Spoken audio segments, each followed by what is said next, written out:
trying to finish the faces.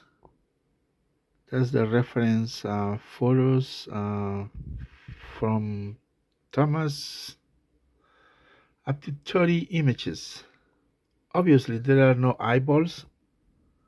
Getting the STL files ready. I am a little bit almost done on all these faces.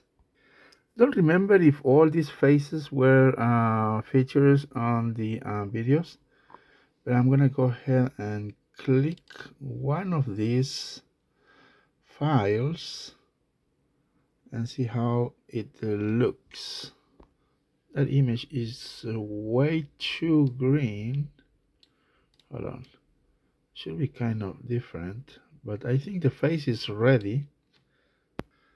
I think it looks much better, or we can appreciate the details in Blender much better.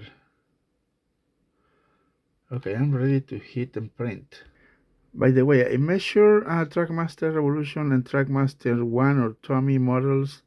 They do have the same face, I mean the same size, so we can either fit them in both engines.